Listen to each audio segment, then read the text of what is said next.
당장에 꽃길을 향해 일어서 주시기 바랍니다. 꽃길하여 경례. 바로 이하 국민 의례를 진행하겠습니다. 모두 자리에 앉아주시기 바랍니다.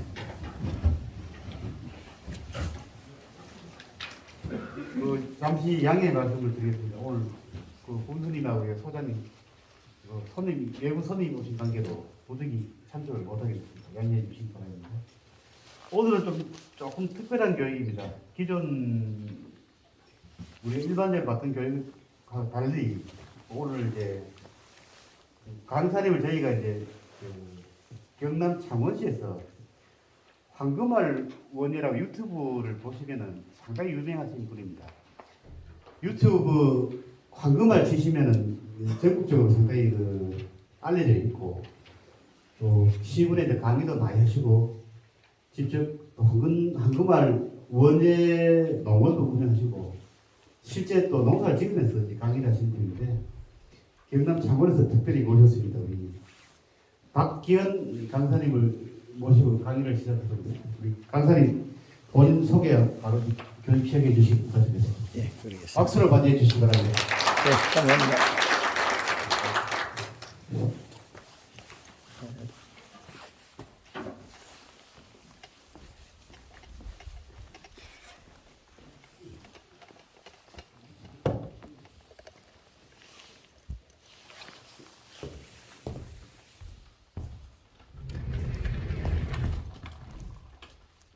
네, 화면 안에 다 들어갑니까? 안 들어가요? 들어갔네.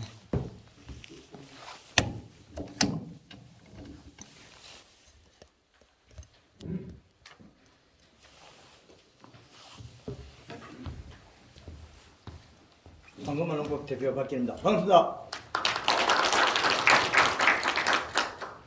네, 제가 어제 들어와서 울릉도 전 의원님 소개로 울릉도를 한 바퀴 돌아봤습니다. 그리고 여기에 우리 농가들이 뭐가 제일 실이 필요한지 또 오기 전에 지금 현재로서 머리로 많이 굴려서 지금 해놓은 상태입니다. 그리고 우리 센터 한 사무실에서 우리 작물 재배 여기서는 뭐 과수가 수입 사업이 아니고 하우스가 수입 사업이 아니고 자연에 있는 삐탈밭이 농사인 것 같습니다. 예. 우리 식물을 보면 우리 나물이죠, 전체 해순 나물이죠.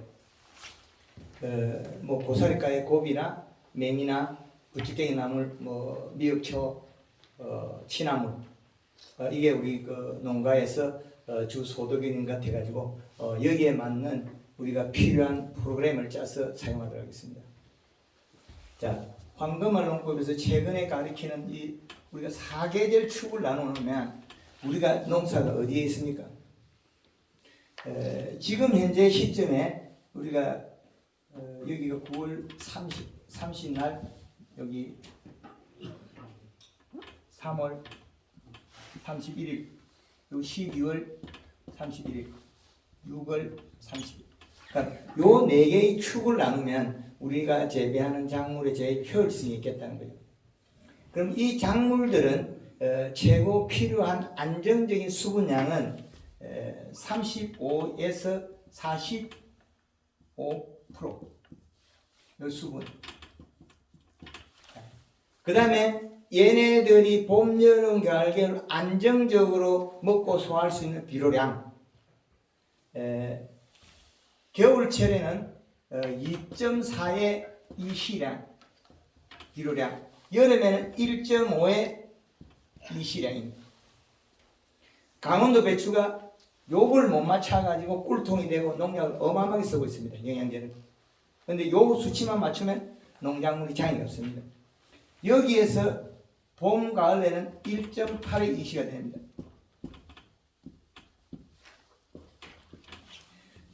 지금 시대는 과학 영농, 과학적으로 농사를 지어야 정말 잘 되는데 이 과학성을 배제하고 나면 우리가 수익이 줄어들어요. 우리가 줘야 돼요. 토양을 우리 기술센터에서 분석을 해가지고 농가들이 유기물 함량, 땅 속에서 비료를 흡착할 수 있고 땅이 비료를 흡착할 수 있는 성질을 좀 일부 아시는 게 좋습니다. 그래서 그 데이터를 적용해서 우리는 생산하겠다는 거죠. 우리 재배되는 작물이 겨울에는 비료를 못하고 봄에 출발하거든요.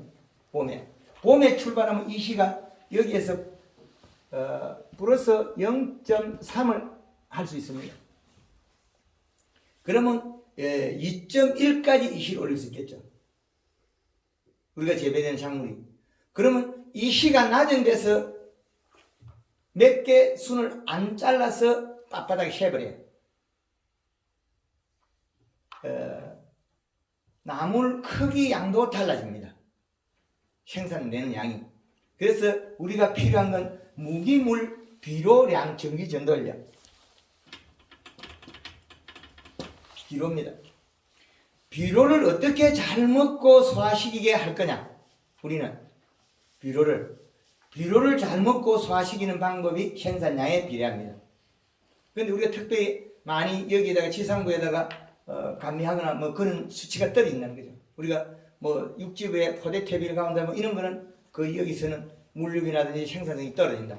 그러면 우리가 유박 종류 그런 종류가 아마 시행되고 있을 겁니다. 봄에 이 시값을 잡아야 되는데 그 이 시값을 언제 잡아줘야 제일 유리하냐면 가을에 마지막에 뿌려서 봄으로 오는 게 제일 좋습니다. 땅이 얼고 나면 어느 것들도 들어가지 못합니다. 우리가 우미 틀 때 이 시량을 얼마나 가져가야 돼? 여기 생산량에 비례한다는 거죠. 이 봄에 이 시량을 우리가 얼마를 잡을 거냐? 비료량. 그래서 이 비료와 관계가 너무나 많다. 그러면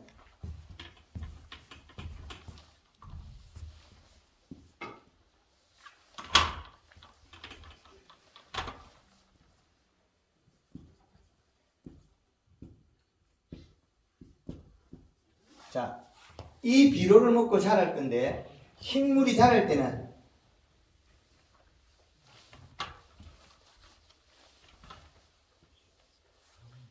수평선상에서 여기 식물이 자라는 원점 여기에서 비료량을 늘려버리면 5.0의 20 요때 되면 요 위치에 있는 식물은 사망에 가깝다는 거예요. 죽어버립니다. 이시가 높아져버립니다. 그래서 식물이 자랄 때는 비료가 없으면 잘 못 자라요. 그럼 여기서 식물체가 같은 위치에 제로에서 자란다면 비료량이 늘어나면 늘어날수록 잘 자랍니다. 그럼 어느 정도 그럼 이렇게 됩니다. 죽어버리겠죠. 우리가 웃자람이라 그런 거는 사실은 비료량이 작아서 웃자람입니다. 웃자람이에요. 식물의 자람의 곳은 자람의 곡선을 나눠보면 요 꼭지점이 요 꼭지점입니다. 우리가 재배돼야 될 요 작물들이 이 시량을 요 꼭지점을 다 잡아놓은 여기다. 여름에는 1.5의 꼭지점이 이 데이터가 우리가 정보를 잘못 배우고 있기 때문에 이게 안 맞아서 생산량이 감소했습니다. 황금 농법에서는 비료를 많이 쓰라고는 사람들이 그것 때문에 거부감이 있는데 실질적으로는 식물이 먹는 양을 기표로 해놨기 때문에 이 양이 있으면 생산량이 늘어날 뿐이지 도리어 손해가지 않습니다. 사과가 자라다가 8월달 들어서 사과 볼때기 빨갛게 색이 나면 비료가 적어서 잎 두께가 얇아서 사과 색이 난 거예요. 그러면 다시 비료를 줘서 자기 성장을 시켜버립니다. 그러면 사과가 아주 많이 커요. 우리가 사과 사 먹을 때 껍질에 울릉도 칩소처럼 이래 빨간 줄이 있는 거 그것들은 자기 성장을 못하고 잎이 얇아서 익힌 사과예요. 그 맛대가 됐어요. 우리가 생산한 산나물이 어느 지점에 가야 소비자가 좋아하는지 여기 있습니다. 이제 이해됩니까? 우리가 비료를 너무 적게 줬기 때문에 자람도 둔하고 이 자람이 완전히 자라 내려가잖아요. 곡선이. 그러면 우리가 쿨러를 설치할 경우에 여기다가 0.3을 올릴 수 있습니다. 봄비가 잦아도 올려야 되는데 이거는 봄비가 안 잦으면 비료량이 늘어나면 행육이 저하되게 돼 있어요. 우리가 사용하는 비료량은 적정량이면 마디가 짧고 잎이 두터운데 쭉 늘어지는 않습니다. 그래서 요 기준에 범준해서 농사를 우리가 그 밭에 비료량을 적정량 해줘야 됩니다. 그래서 이런 데이터를 가지고 농사를 임해야 되는데 우리가 데이터가 없기 때문에 결국엔 우리가 생산에 감소하고 있습니다. 우리 그 나물 종류나 이거 고비라는 이 종에 대해서 이시값을 얼마까지 적용해 보면 있습니까? 예. 저 궁금한데 예. 이시 자체 뜻을 모르겠습니다. 기술센터에서 토양 분석해서 거기에 보면 끝단에 전기 전도율이 나와 있어요. 근데 그 자체도 이해가 안 갑니다. 비료는 작은 게 돼가지고 비료를 뿌리고 땅속에 녹아버리고 요소가 녹아서 암모니아 질소에서 질산태로 바뀌는 순간에 측정기로 측정하면 수치가 나와요. 양액 재배하는데 우리가 이시값 비료량을 맞춰가지고 적정한 양을. 그래서 우리 유튜브 방송을 제가 강의 내는 걸 계속 보면 그 데이터를 가까이 점령할 수 있습니다. 잠깐만.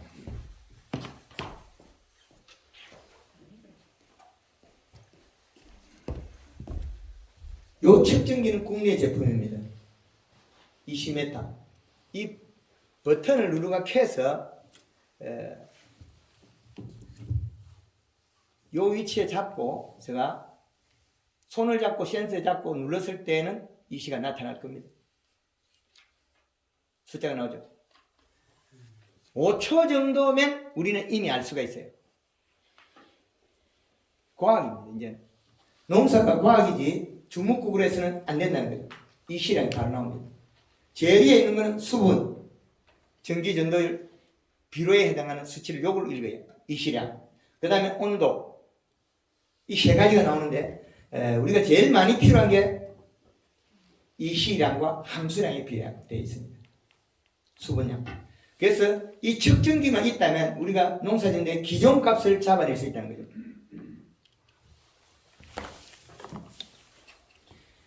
그래서 저 측정기를 꽂았을 때 비료량에 해당한다. 그러면 비료는 또 어떤 양으로서 기준값을 정해줄 수 있냐고 또 나눠지겠죠. 이 비료는 봄에 우리가 이 비료를 쓸 때 21- 복합 비료를 쓰면 암모니아 질소에서 질산태로 토양에 흡착되면 30% 날아갑니다. 21-17, 17 요 비료를 분석하면 얼마에 되냐? 14.7, 17, 17 됩니다. 왜 이렇게 되냐? 21%의 질소는 질산태로 바뀌면서 30%가 기하되어 날아갑니다. 그래서 비료 피해, 가스 피해가 여기 나옵니다. 다른 비료는 가스 피해가 안 나오죠. 그리고 성장 N이라고 하는 비료가 있어요. 요거는 18-12-10 우리가 요 비료를 쓰는 것 같으면 우리는 그 질산태이기 때문에 요소보다도 21-보다도 약 3.3이 비료가 더 많다는 겁니다. 그래서 우리가 비료를 나누어 쓸 때는 이렇게 계산을 철저히 해야 됩니다. 언제 줄 거냐가 제일 관건인데 밭에 이 거치가 될 수 있으면 비료가 굴러 도망가지 않을 정도 같으면 가을에 눈 오기 전에 흡수시키는 게 완효성을 쓰는 게 좋습니다. 완효성 코팅 비료 단 한 번에 올해가 한 포로 이런 종류들이 있습니다. 그 수치가 질소분이 좀 많은 게 우리한테 좀 유리하겠죠. 우리 이 재배 지역에서 토양 분석하는 농가가 많이 있는가요? 매년 시작할 때. 많이 없습니다. 많이 없고 지금 울릉도에서 쓰는 유기질 비료를 하는 것도 종류가 여러 가지인데 여러 가지 문제도 많이 생기고 있습니다. 예, 비료를 많이 줘가 잎이 다 죽은 바는 잘 없을 겁니다. 여기. 예, 우리가 비료를 너무나 많이 줘가지고 그 잎이 다 죽은 경우는 잘 없을 거예요. 잎이 타서 죽는다. 그런데 거의 대다수는 비료를 이식값이 낮아서 생산량이 감소한다는 거예요. 이제 그거 이해됩니까? 예, 기술센터에서 우리 전기 전도율이 좀 높게 나옵니다. 대한민국 전체. 그 수치를 보고 농사를 지으면 절대 맞지 않습니다.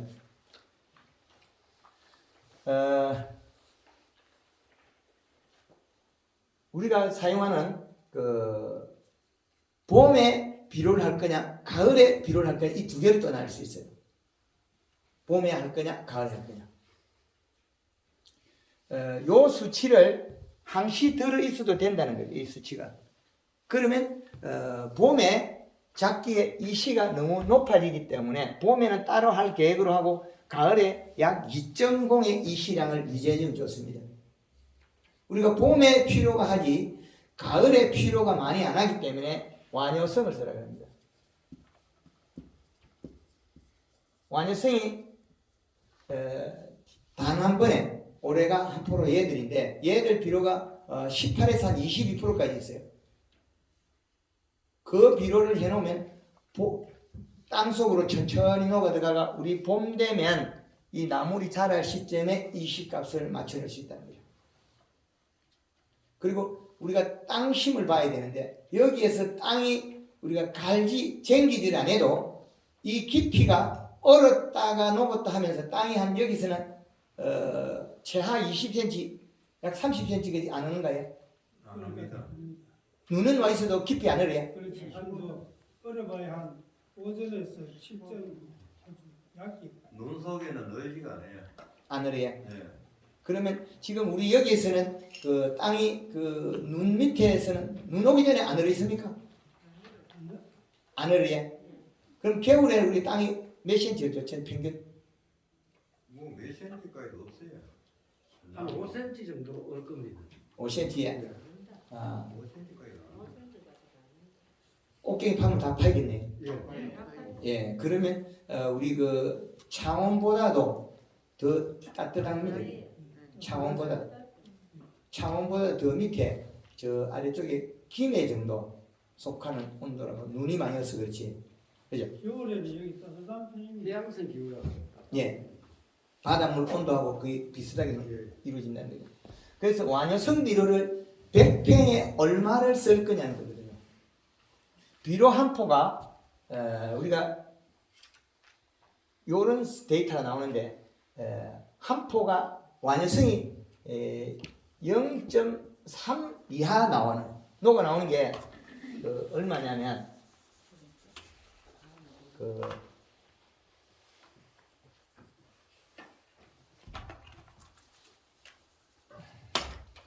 0.2에서 0.3까지 녹아 나와요. 우리가 저기 요소를 칠 때 그건 어떻습니까? 완효성 그게 어떻습니까? 그건 이제 봄에 해야 되는데 그 우리 토양에 질소 인산가리가 얼마나 있냐고 분석한 다음에는 요소가 제일 보약입니다. 그리고 마지막 짧은 시간에 요소가 제일 빠릅니다. 그러나 전체에 우리가 이 하나를 전체로 보면 그 복합 비료가 더 유리합니다. 질소 인산가리를 다 먹어야지 요소만 먹고 큰 거는 결국에는 우리가 생채를 끊어낼 때는 키로가 있으나 그렇지 않고 우리가 삶거나 이러면 급격히 줄어드는 게 질소입니다. 그 양이 섬유질을 다 만들지 못한다는 거예요. 여기는 기본 베이스로 이제 유기질 비료를 많이 치는데 예, 유기질 비료가 이 시값이 얼마나 올라갑니다.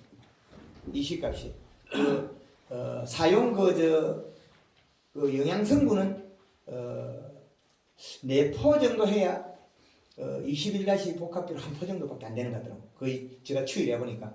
그러면 우리는 유기물을 유박을 4포를 뿌려야만이 21다시 복합비로 1포 정도에 1포 정도에 그것도 100평 기준에서요. 그런데 크게 안 되더라는 거죠. 이 시량에서 생산량에 비례했을 때. 그래서 우리는 요 기준값을 잘 잡아내는 게 제일 좋다는 거죠. 비료의 기준값. 그래서 우리가 비료 한 포를 보면 이 비료를 보면 100평에 0.8의 이시가 올라가는 데이터가 0.8의 이시가 올라간다면 우리가 속효성일 때는 0.8이 올라오고 완효성일 때는 0.23밖에 안 올라가요. 가을에 우리 속효성을 많이 줄 수가 없겠죠. 완효성을 주면 4포를 주면 딱 맞아요. 4포를 주면 봄에 가면 얘들이 한 1.8 정도 나와 있어요. 봄에. 그러면 우리가 근사치에 도달하거든요. 지금 우리가 여름에 그 부추갱이 나물이나 미역초나 이런 것때 비료를 뿌리나 가지고 이 시값이 얼마 잡혀 있는 것 그거 확인해야 되거든요. 그래서 비료는 속효성이냐 완효성이냐 이 완효성을 뿌렸을 때는 4포를 뿌려야 봄에 이 시가 한 1.8 정도 나오는 데이터가 해보니까. 그런데 그 이시에 맞게 우리가 비료를 치면 나물 고유의 맛이 많이 떨어질 것 같은데. 빙고 맞습니다. 정확하게 볼 수 있습니다. 그래서 이 맛을 끌어올리기 위한 첫째 조건이 입속의 탄수화물이거든요. 설탕. 설탕을 주게 되면 탄수화물 흡수되게 되면 얘가 잎에 광합성된 양 에너지를 바로 받아서 쓰기 때문에 엄청 빠르고 좋아요.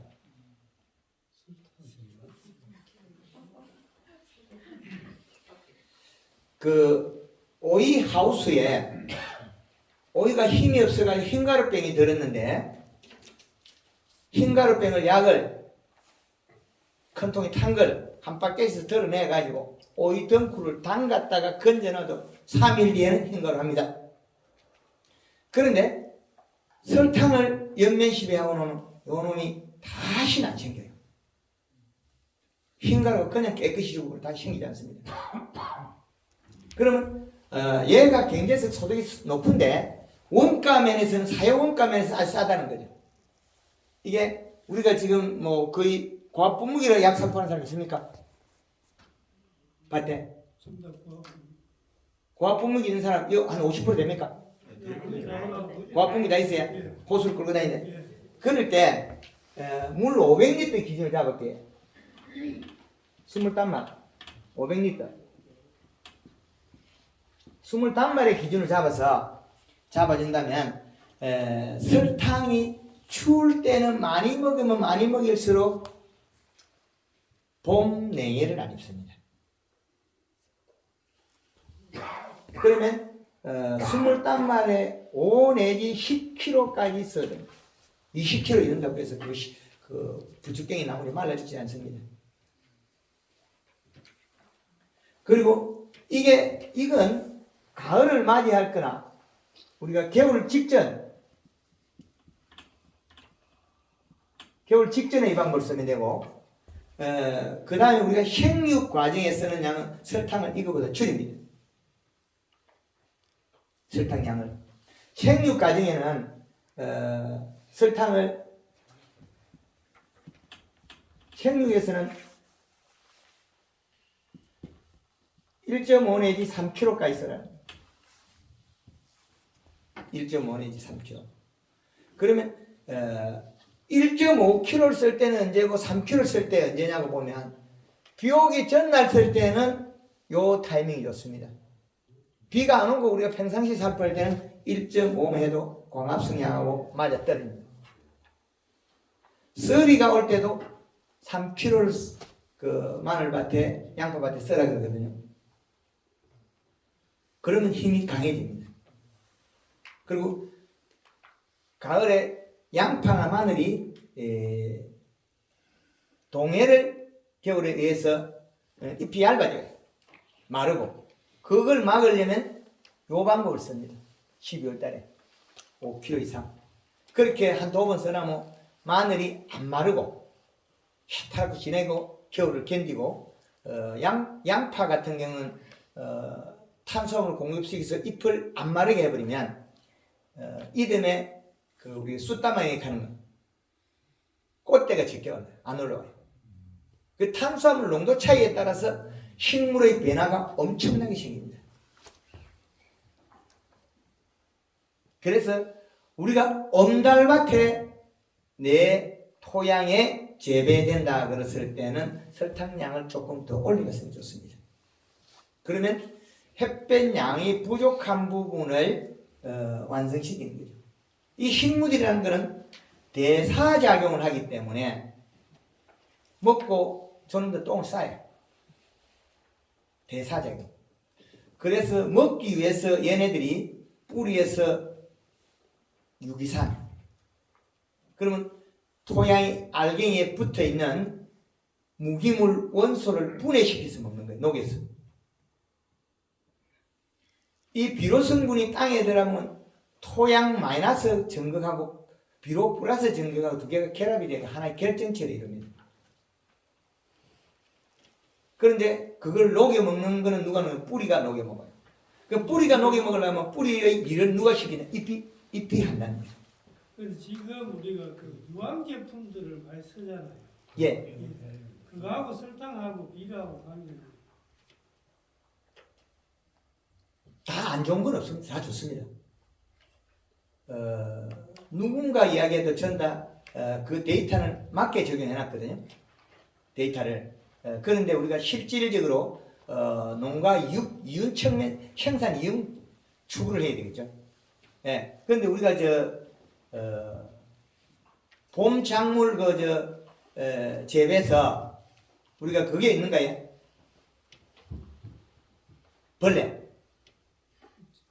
벌레 있습니까? 많이 뜯어먹어요?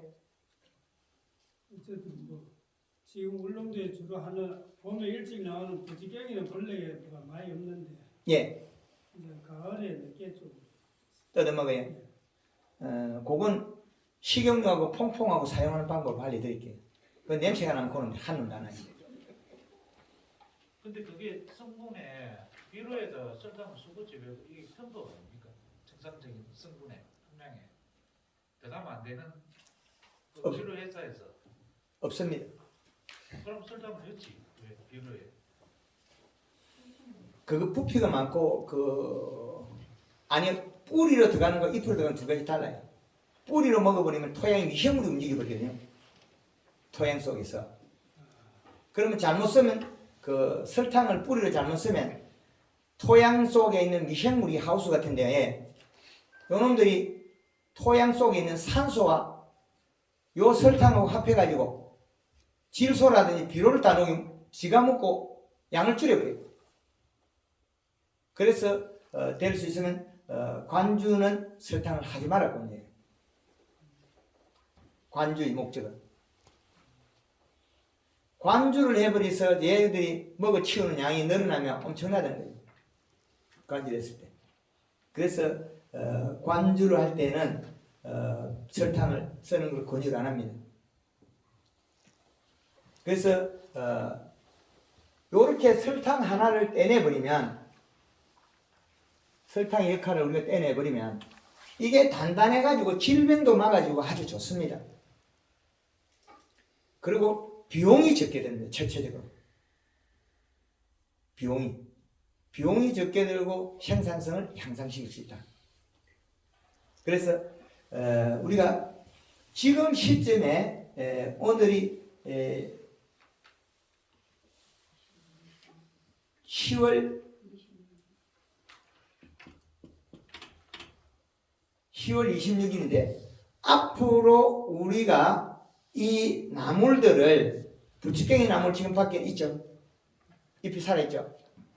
요 놈을 왕창 영양소를 먹여가지고 비분을 늘리고 연면 11에서 뿌리를 더 붙여나면 내년에 일을 잘하겠죠. 지금 이 시가 아마 낮을 거예요. 우리가 1년에 그 나물밭에 비로 5번 치는 사람, 4번 치는 사람, 3번 치는 사람, 3번 정도야. 언제 칩니까? 그 안에 이제 치고 예, 봄에 이제 일찍 소 빼올릴 때 그때 한번 치고 예, 그러고 또 이제 한번 잘라내고 한번 치고 예, 그런다고요. 예, 3번. 이 작물이 필요한 이식값이 여기 있기 때문에 비료는 가을에 쳐서 데려가면 되고 지금은 속효성을 먹어가 요놈을 체격을 키워놔야 돼요. 덩치 큰 놈이 내년에 많이 나오죠. 예, 그 부추깽이 나물도 이 중무만큼 크기 덩어리가 있는 게 있고 조그마한 게 있잖아요. 얘를 갖다가 내년에 올라올 촉수를 늘리려면 지금 이 양의 비료를 먹고 연면 10회가 잎에 있는 뿌리를 뻗쳐버려요. 그러면 힘이 강해져서 자기 체격이 커져 있어 내년에 나올 촉 눈이 커져 버리는 거죠. 그래서 이시 측정을 해서 그 기준값을 잡아가야 됩니다. 그렇지 않으면 우리가 생산량이 옆집에는 내보다 좀 많이 나오는 거 없고 우리 집에는 아무리 열심히 해도 요놈이 한불 피고 나니까 아가 삐리삐리하니 그러죠. 그거는 자기 생육에 필요한 이시값이 낮아서 그렇습니다. 채하라도 1.5 정도는 기준을 잡아놔야 우리가 돈을 많이 번다. 그 생산비에 그 제일 싼 것이 비료입니다. 비료입니다. 원가를 전략해서 생산량을 늘려야 제일 잘하는 겁니다. 원가를. 그럼 원가를 생산하자면 지금부터 이시값이 봄 됐을 때까지 올리는 몇 포를 뿌릴 거냐는 선택을 해야 돼요. 100평당 기준했을 때 속효성 한 포가 미치는 영향은 0.8의 이시가 올라갑니다. 그러면 지금쯤은 우리는 100평당 한 포를 넣고 완효성을 한 3포 정도 뿌리면 내년에는 대박을 치겠죠. 그러면 이 시점에 요소를 쓸 거냐 복합을 쓸 거냐 또 나눠지겠죠. 요소를 쓸 거냐 복합을 쓸 거냐. 그 요소를 써도 지상부에서 저희 제품 영양제와 설탕을 먹여서 몸속에 탄수화물로 많이 있게 바꾸고 나면 겨울에 잎이 마름이 안 생깁니다. 결국에는 탄수화물 농도 차이거든요. 그래서 그 잎을 많이 먹여서 뿌리 속에 비료를 분포도로 늘려놓으면 내년에 많이 나온다는 거죠.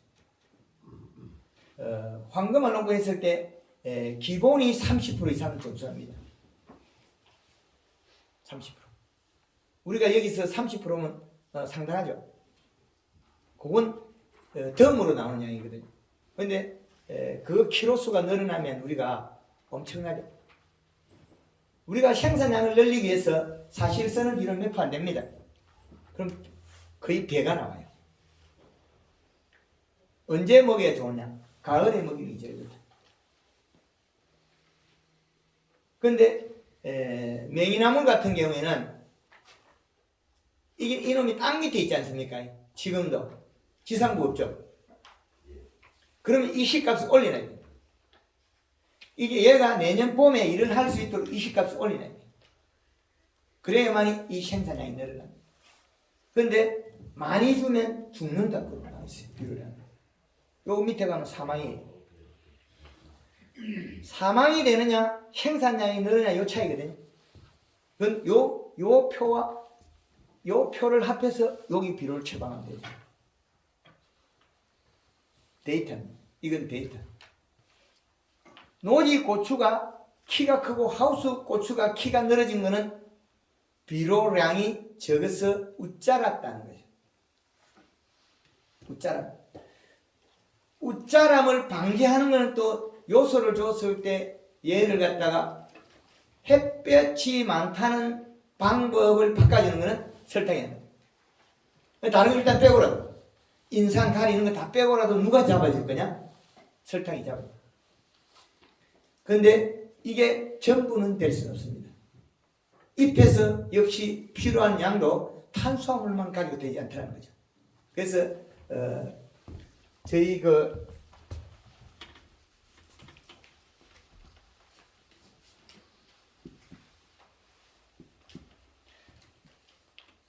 저희 제품이 골드 그린 칼라가 있는데 요 놈을 번갈아서 한 번씩 쳐준다면 얘네들이 아주 자기가 필요한 영양소가 맞다는 거죠. 봄에 순이 돋아나서 자랄 때 우리가 연면식을 해서 얘를 갖다가 잎을 바짝 살을 찌어보면 뿌리가 3배로 늘어납니다. 많게는 5배까지 늘어납니다. 지금 우리가 해야 될 일이 가을에 뿌리를 늘려놔야 되는데 저기 캐어도 어렵지 않거든요. 가을에 봄에 쓸 뿌리랑은. 근데 봄에 그 잎에다서 영양을 먹이고 뿌리까지 돋아가지고 하는 걸 조금 더뎌요. 봄에 이 시는 당연히 맞춰야 되겠지만은 비료가 들어가서 효과 나오려고 하면 식물이 뵐 때까지 시간이 그리 넉넉하지 않다는 거죠. 짧아요. 그래서 얘들이 많이 움직이게끔 가을에 아직까지 남은 시간을 이용해서 이 씨값을 올리고 잎을 연면식을 두텁게 만들어요. 그러면 우리가 생산량이 내년에 충분히 늘어납니다. 가을에 뿌리를 뻗쳐야 되는데 가을에 뿌리를 안 뻗치면 힘이 떨어져요. 가을에. 그래서 가을에 이 씨값을 올리라는 게 여기입니다. 봄은 또 가서 봄에 밭에 가서 측정해서 눈 녹으면 바로 이 씨값 올려줘야 되겠죠. 그때 어떤 비를 쓸 거냐? 우리가 부추갱이 나물이 몇월달 되면 끝나죠?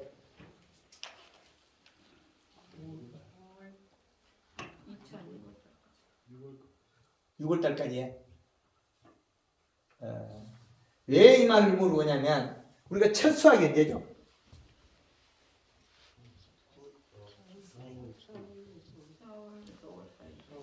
4월 말에? 4월 중순에? 그러면 4월 중순에 첫 수확이 들어간다면 얘가 봄에 활동할 기간이 순이 나와가지고 3월 초에 나온 거예요. 다른 데는 3월 말부터 해서 4월 초에 배에 양다름지 다르다는 거죠. 양대랍니다. 그러면 우리는 얘 행동보다 더 빠르게 키워야 돼요. 언제 많이 키워야 되냐면 생산량을 늘리려면 이 가을에 여기에서 많이 늘려야 돼요. 이게 생각 중요하다. 얼기 전에 뿌리를 뻗치고 영양을 많이 먹여놔야 내년 봄에 헛비를 정확히 할 건데 온도가 떨어지면 자라는 속도가 더디고 멈춰 있다는 거죠. 그래서 가을에 이 씨값을 올려야 돼요. 그리고 봄에 우리가 그 부족분을 이 씨를 다시 채워서 생산이 들어가는 거죠. 그러면 이 들어간 만큼 늘어납니다. 마늘은 100평당 비료 21다시 기준에 한 포를 쓰고 그러면 한 포는 평당 200g의 비료량입니다. 그래 했을 때 마늘은 1.5kg가 생산이 늘어나고 감자는 3.5kg 생산이 늘어나고 양파는 8kg가 늘어납니다. 엄청나죠? 우리가 요 잎에 이 나물들이 잎 속의 당브릭스 양에 따라서 생산량에 비례한다는 거죠. 잎 당도가 자기 원천적으로 낮은 거, 물 흡수를 많이 한 종, 그것들은 비료 한 포의 생산값이 완전히 늘어나요. 우리가 밀도가 보면 부추깽이 나물이나 얘들이 거의 틈이 없죠. 사이사이 공간이. 그러면 토양에 있는 비료를 남기놓지 않는다는 거죠. 다 먹어버려요. 얻는 먹어도. 그럼 어쩌다가 우리가 비료를 들어가다 좀 쏟아진 자리 있잖아요. 유박을 뿌리다 잘못하면 팍 떨어진 자리. 그 포기는 생산량이 많을 거예요. 그 경험 안 해보시는가요? 비료 들고 가다가 좀 억지로 아픈데 안 죽을 만큼 뭐 생산이 많이 늘어납니다. 그게 아주 중요한 거거든요. 그래서 이 가을에 비료량을 맞추고 여기에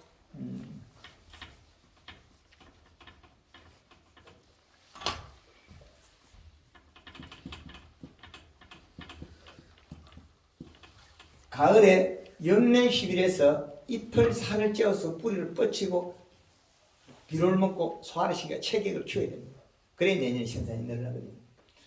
이때 골드 그린이나 칼라 둘 중에 하나 하면 되겠죠. 가을에는 칼라가 더 낫습니다. 칼라를 1.5리터에서 2리터까지 가면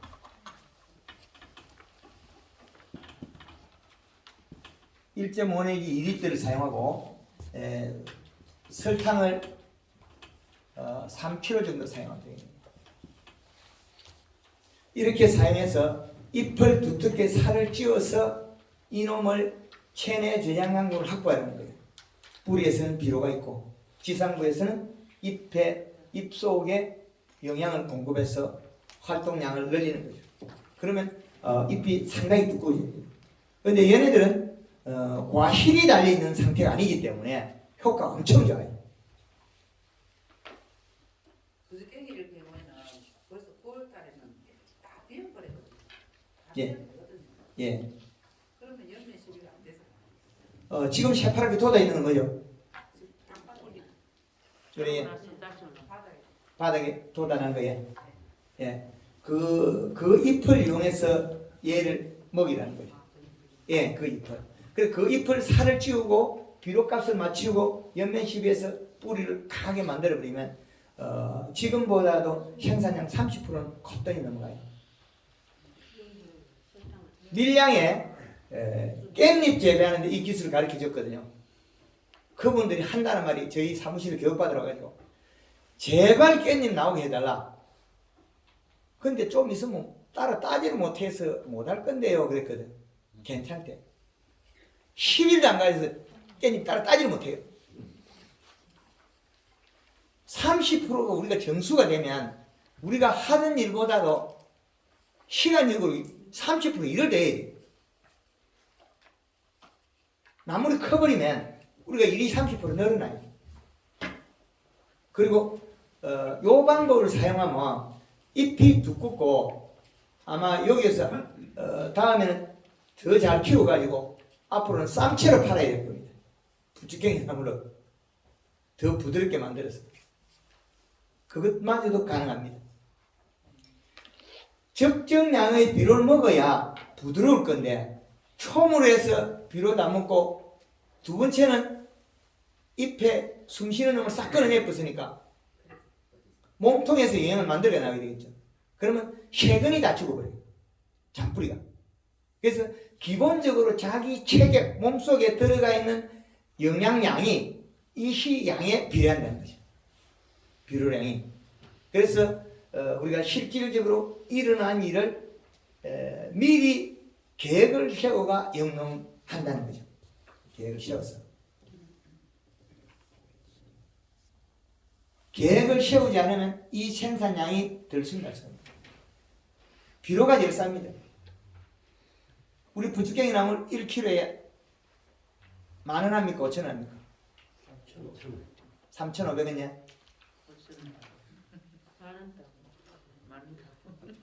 가격이 올랐다 내렸다 그래요. 예. 도매로 정상적으로 3,500원에 도매로 파느냐 소매로 출하하고 파느냐. 있어요. 아, 도매가 3,000? 500원. 아, 그 3,500원 이건 도매고 소매는 얼마입니까? 근데 그게 건체가 있고요. 이거 센 거예요. 생체가 있고 두 가지가 네, 센 거. 생체 기준입니다. 생체 기준은 10,000원 받는 사람도 있고 5,000원 받는 사람도 있고 가격이 다 달라요.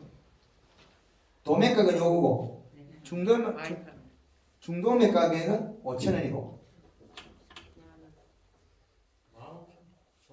소매는 만 하나로 맞춰 15,000원. 그거는 내가 받은 거 아니잖아요. 그래서 까고 오니까 저거 받아먹는 거. 그럼 10,000원대까지 가능하다는 거예요. 여러분들 얘들 10,000원대 몸값은 어떻게 생겨야 됩니까? 잎의 센티미터가 몇 센티가 10,000원짜리예요. 짧은 거 돈 그리 안 주죠. 품질이 좋아야 되잖아요. 예. 그러려면 우리가 10,000원짜리를 10,000원 못 만들면 이건 소매까지 팔아야 되는데 중간치 5,000원대만 올려도 괜찮아요. 여기에서 나오는 울릉도에서 나오는 지금 방금 이 말씀을 하는 거나 제주도에 가면 밀감이 똑같은 밀감이에요. 이게 당브릭스 12브릭스 넘어가면 기본이 3,000원대 넘어가고 5,000원대 6,500원까지 가요. 그런데 이게 당브릭스가 8브릭스 이하 되는 것 같으면 이게 열심히 내가 따서 팔아도 키로 1,000원 안 해요. 그래서 제주도에도 제가 가서 기술을 일깨워주고 있는데 여기에서도 우리도 얘들이 지금까지 살아있다면 여름 비료 했더라도 이 씨가 상당히 낫습니다. 낫다는 거죠. 다음엔 우리 관광객들 목적으로 하든지 얘네들을 여름에 반차광만 한 번씩 씌워가지고 좀 그한 데는 여름에도 배서 팔아요. 부드럽게 해가지고 영양을 먹였어. 쌈채로 팔든지 비빔밥 생걸 넣어주든지 샐러드를 만들든지 앞으로는 우리가 연중 소득을 내야 돼요. 얘는 뭐 콩나물도 봄, 여름, 가을에 나오잖아요. 그 마찬가지 요놈도 우리가 어떤 방법을 잘하면 농해 소득을 더 늘릴 수 있다는 거죠. 잎이 계속 있으니까 활용을 잘해야 돼요. 그리고 비료값이 낮으면 낮을수록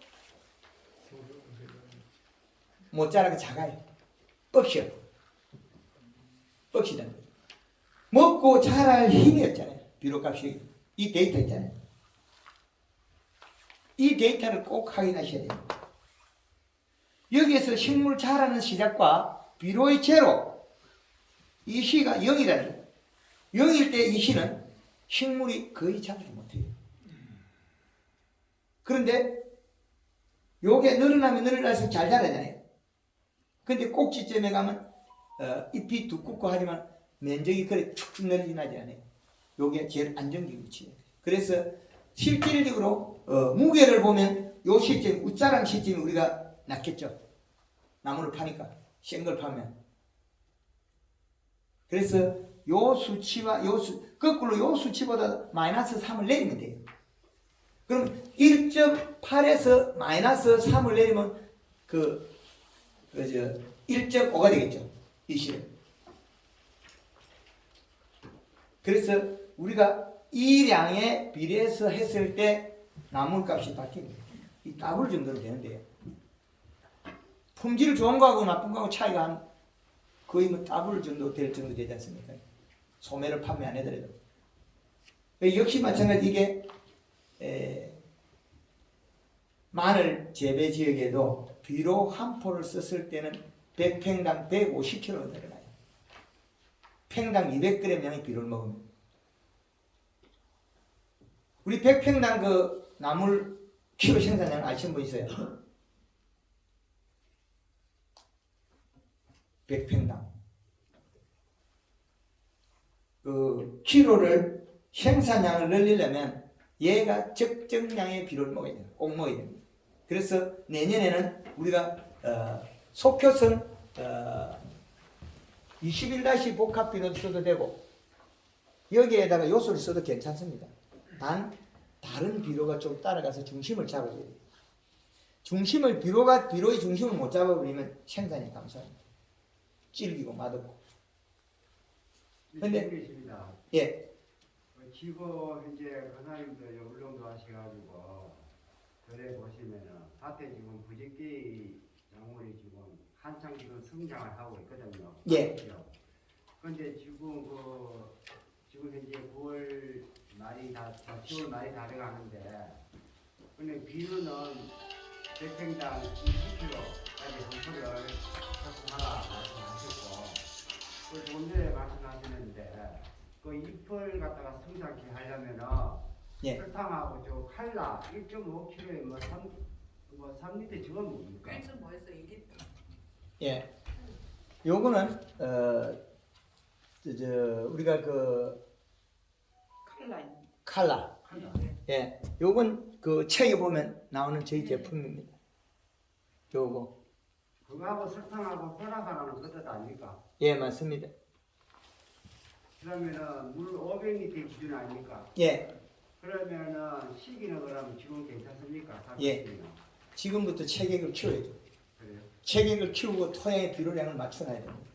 가을에 계속 먹거든요. 비료는 속효성을. 완효성은 안 녹아서 못 먹고. 그런데 지금 속효성 하나 완효성 한 지금쯤이면 완효성은 좀 더 있다가 뿌려야 되겠고 지금 속효성은 지금 한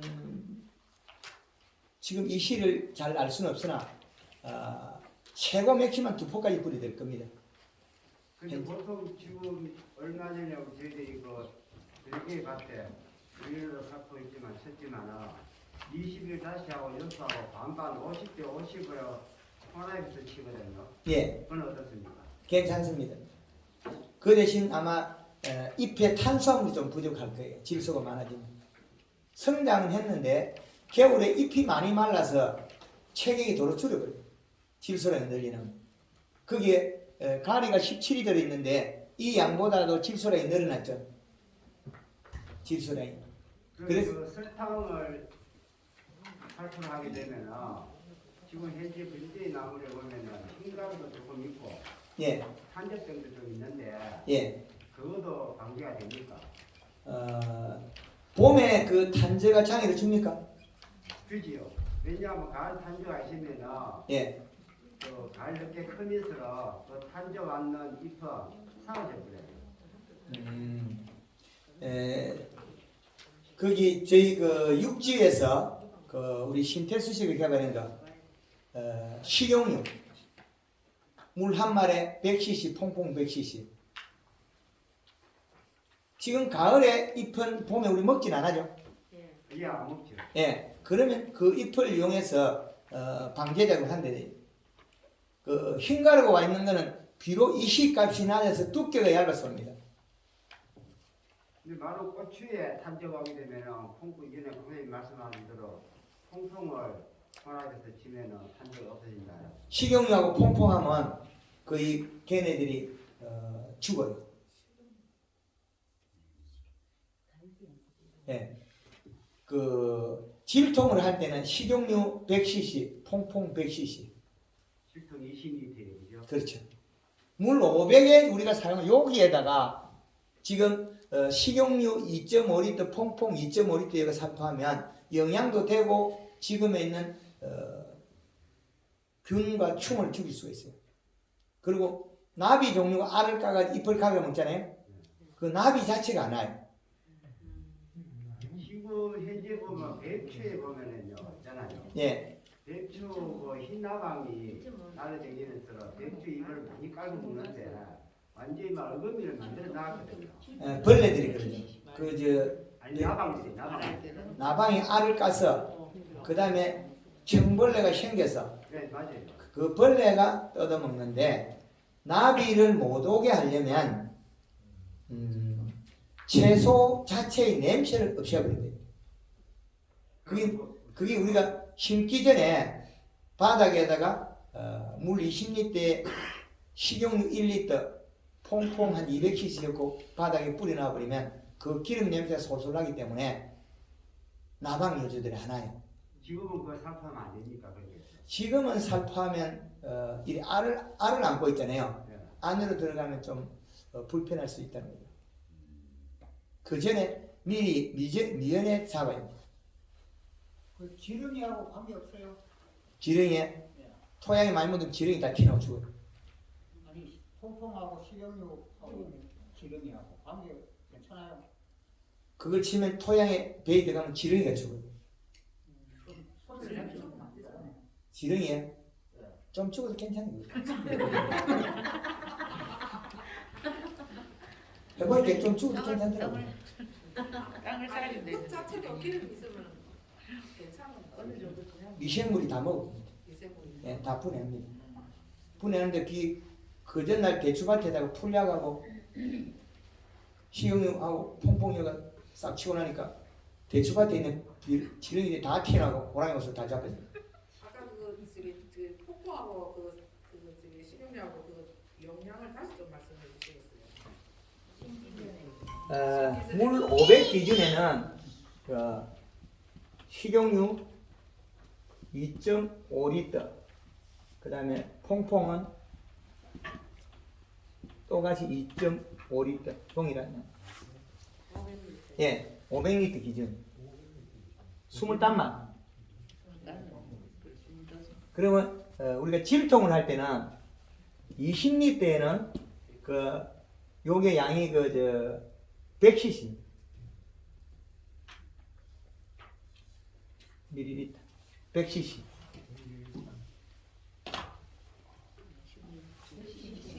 (20리터에는) 두 가지 다 100cc 100cc 하면 됩니다. 종이컵에 한 컵 조금 안 되는 게 100cc. 종이컵이 120이거든요. 종이컵보다 조금 작게 쓰면 됩니다. 그래서 이렇게 하면 우리가 여기에서는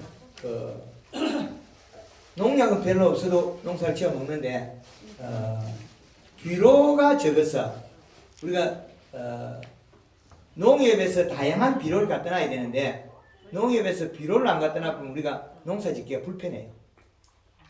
그래서 우리가 내년 봄에 얼렁뚱땅한 봄에 일하기 싫으면 가을에 좋은 확보해야 되는데 가을에 그러면 가을에 먹으면서 여기 체격을 키워놨거든. 기본 먹을 양을 미리 공급을 해놓는 거예요. 천천히 나오니까. 가을에는 이게 별로 효과가 없어요. 안 나와요.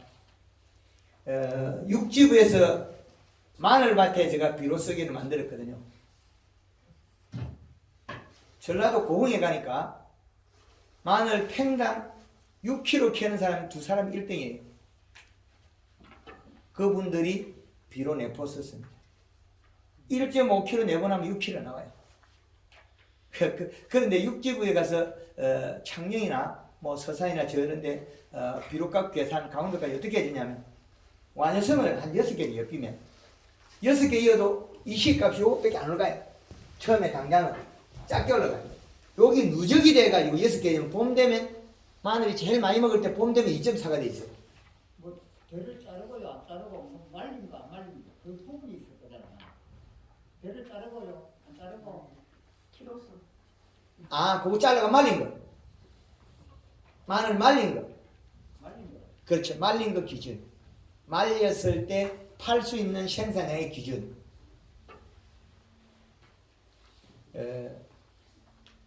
감자든 마늘이든 비료량에 비례하더라는 거죠. 한 포.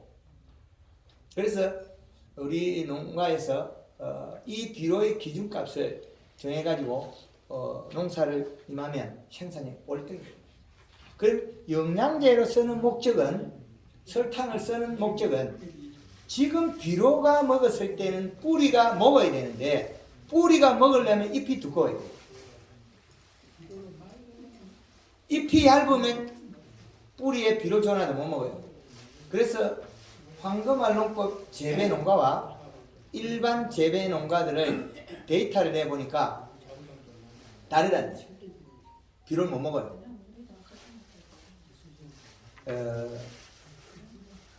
경북 청도 지역에서 봄 마늘밭에 비료를 뿌리고 나니 이 시가 1.8을 갔어요.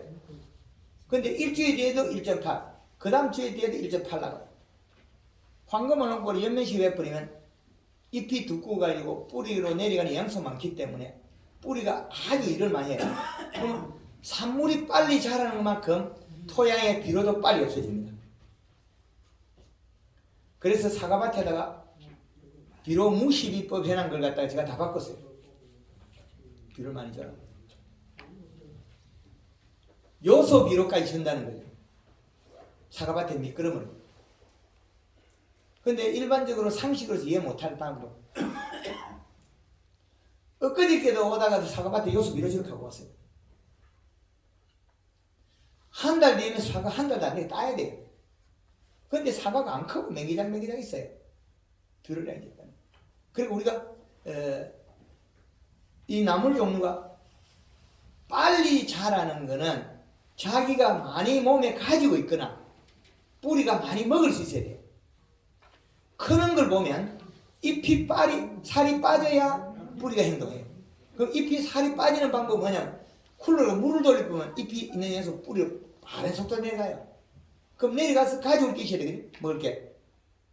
그 먹는 양의 비료를 여기다 표기하는 거예요.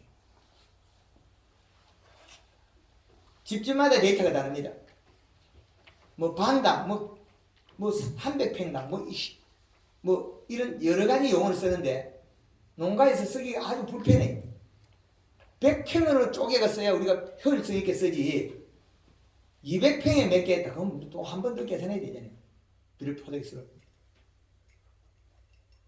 황금을 농부에서는 농가들이 제일 효율적으로 잘하는 거 내 그 토지의 면적을 정확히 알고 있거든요. 몇 평으로. 평방미터가 아니고 평으로. 그러면 거기에다가 필요한 비료량을 결정해줘야 제일 좋다는 거예요. 하나 물어봅시다. 예.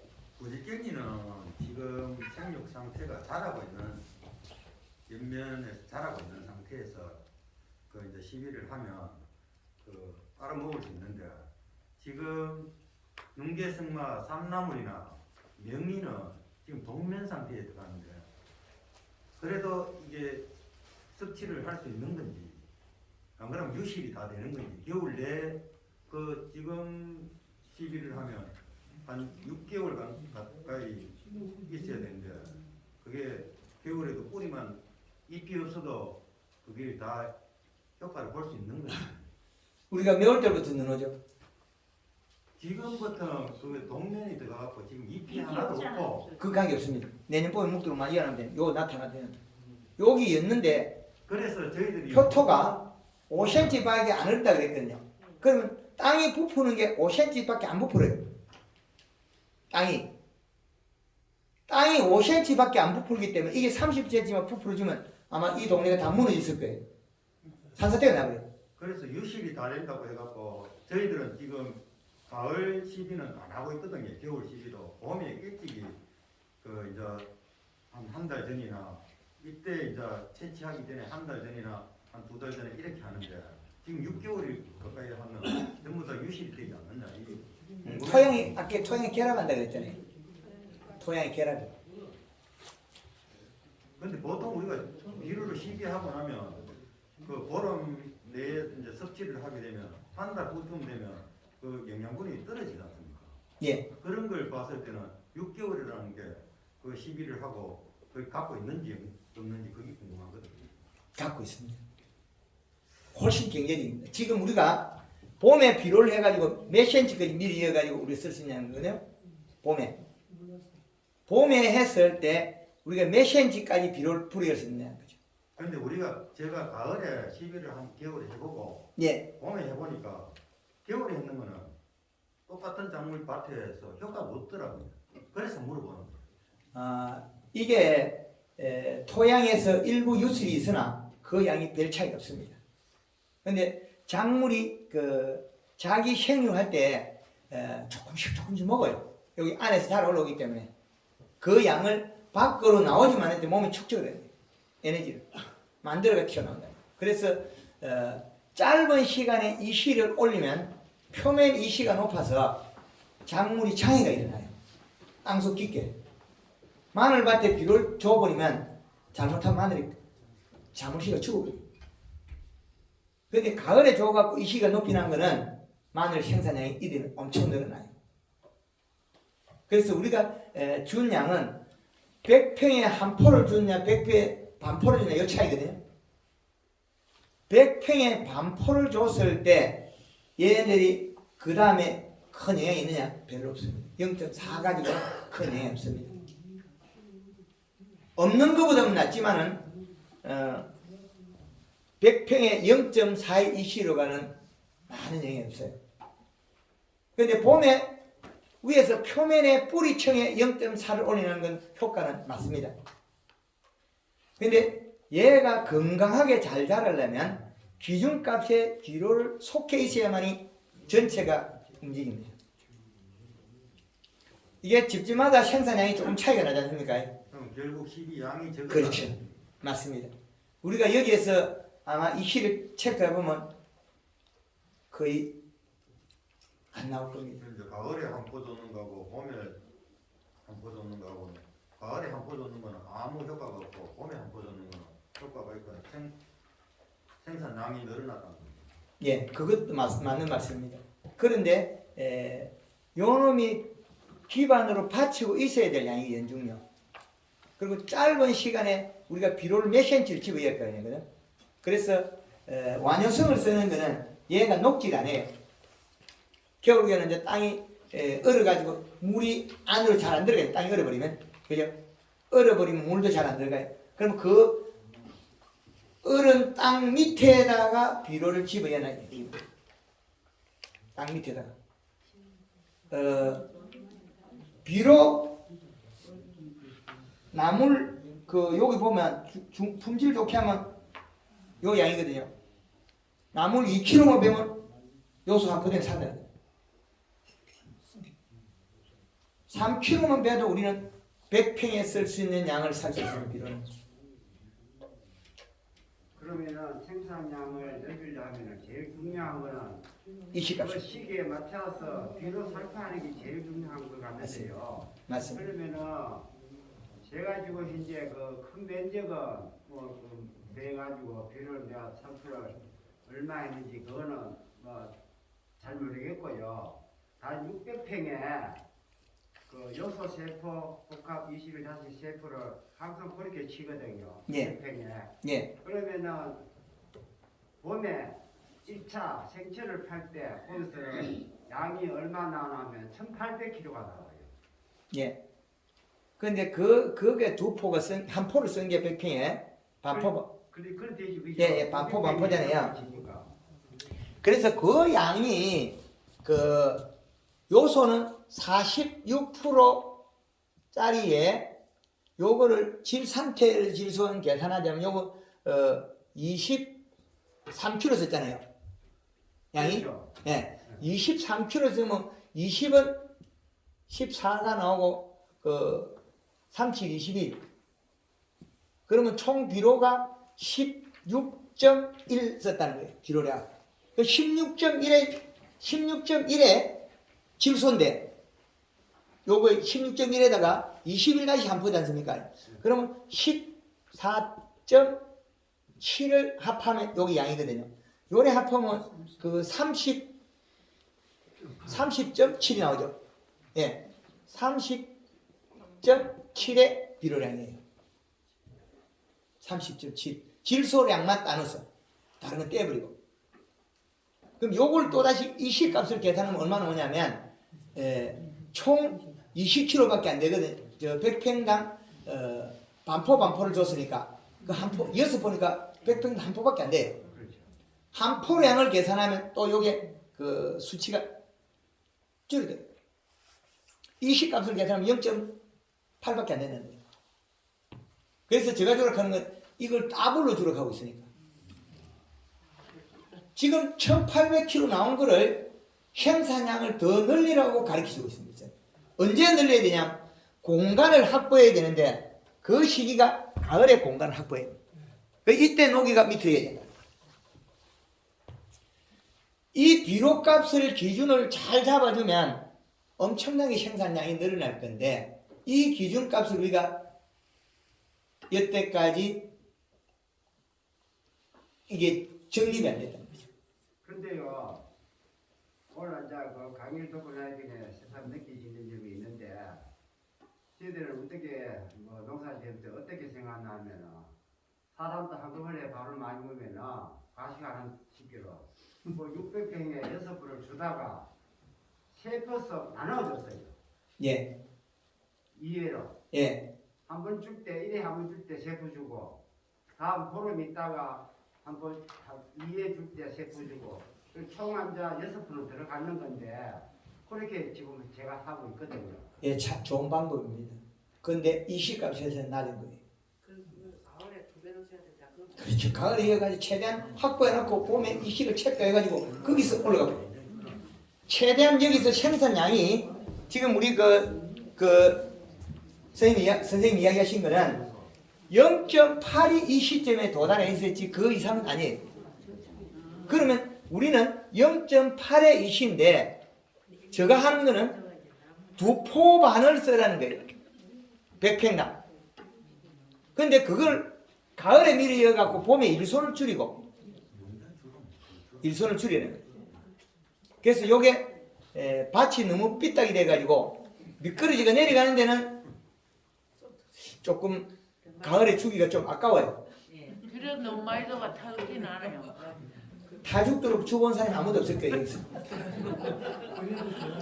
아니 나물값 1kg에 3,500원, 5,000원, 만원 하는데 비료는 1kg 500원밖에 안 해요. 비료가 죽으는데 비가 안 오니까 말라요. 마르잖아요. 이렇게 많이 주려고 하는 게 아니고 안 주려고 하는 게 아니고 여기 저희들이 지금 재배를 하면서 보면은 비료가 이게 주다 보면은 한꺼번에 떨어진 자리가 있거든요. 예. 죽더라고요. 그러면은 아까 강의원 선생님은 그 자리에는 배꼽이 더 다 죽어요. 성장이 높다는데 아니 그걸 떠나서 죽어버려. 그렇지. 맞습니다. 그 죽는 것보다 조금 작게 조락하는 게 설계는 요겁니다. 죽기 싫어 먹이라는 거지. 황금을 농법을 계산할 때 여기에서 0.3을 더 줘도 장애가 없다는 것까지 다 나와 있잖아요. 이 양이.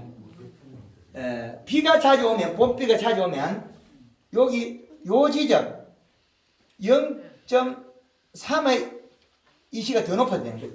그럼 요 지점이 생산이 더 많다는 거예요. 요 지점. 근데 저희들이 이제 기상에 따라 가지고 비료를 살포하는데 예. 그 선생님 말대로 비료를 좀 낮게 살포를 했단 말입니다. 예. 그러면은 기상에는 뭐 50에서 70mm 온다 해가지고 얼씬 좋다고 줬는데 하나 했다. 장을 하면은 가랑비만 왔어. 그러면은 그러고 난 뒤에 햇살이 깡그다이 돼가지고 중거리 떼기는 시비를 빡빡 쪼는 기다. 예. 그러면은 그 나무는 나중에 또 가는 거예요. 그럼 그걸 어떻게 하냐? 요때 주라고.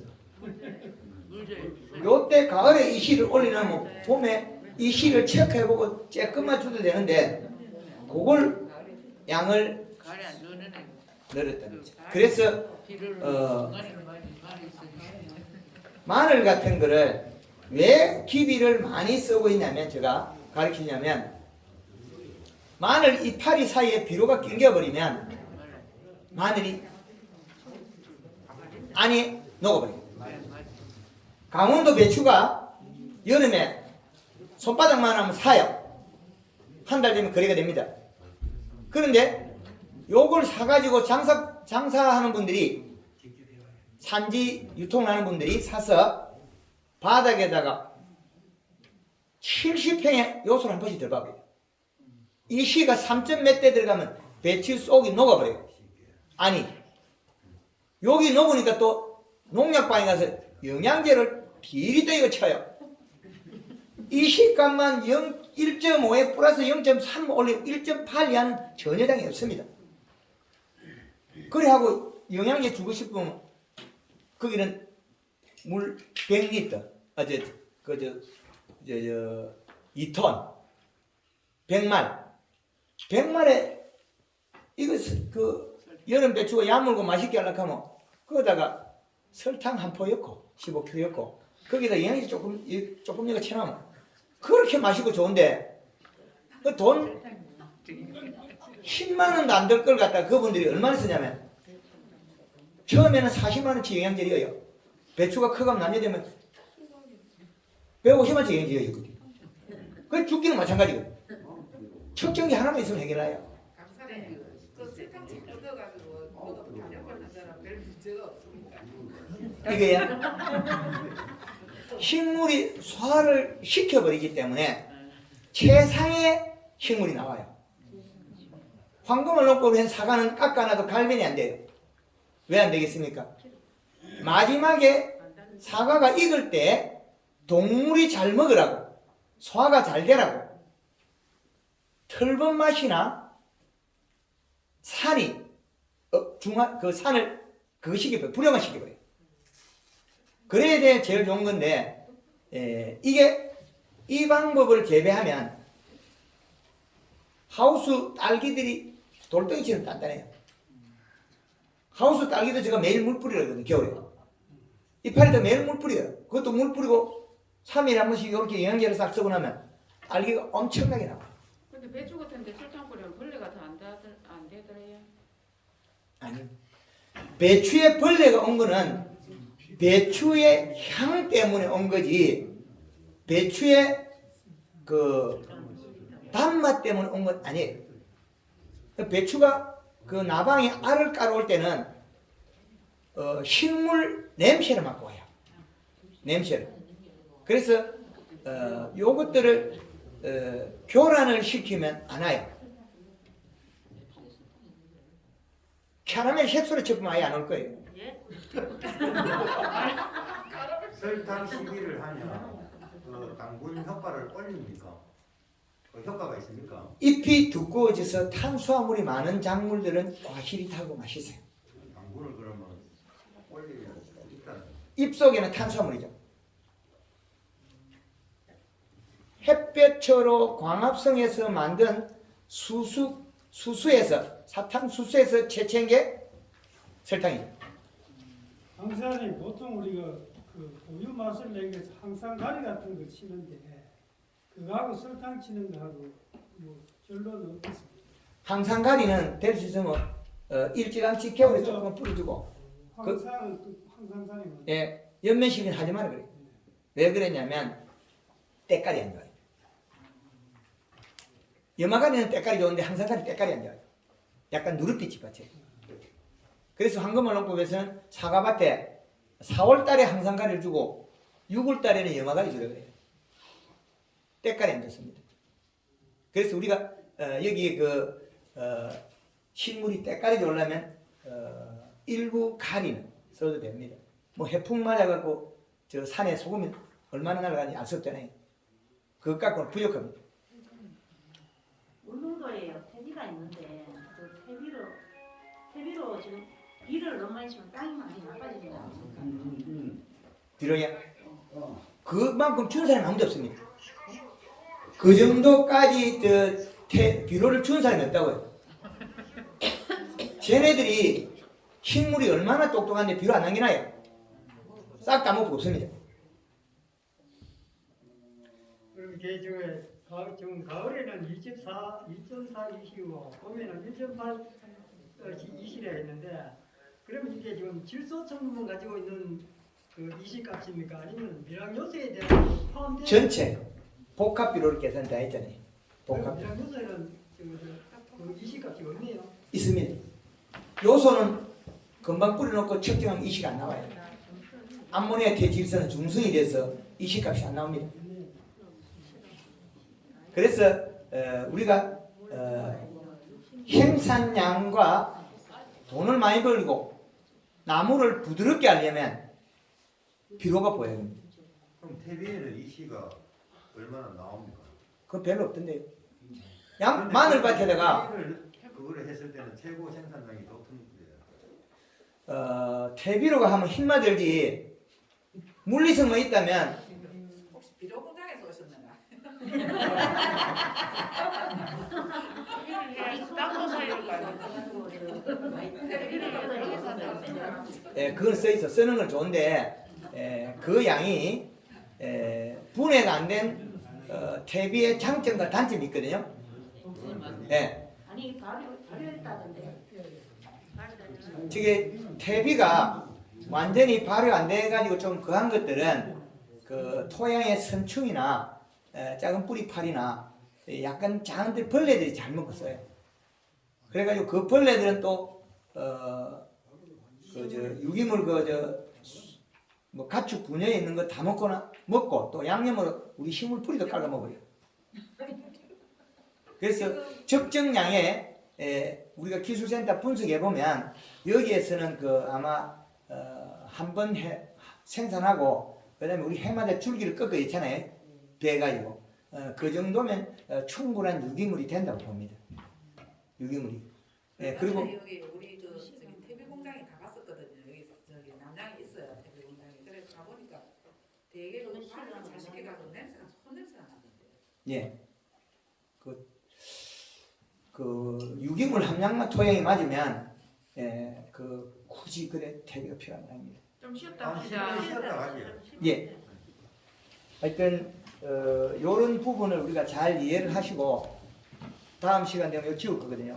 지금 필요하면 사진을 찍어 가시면 됩니다. 예, 감사합니다.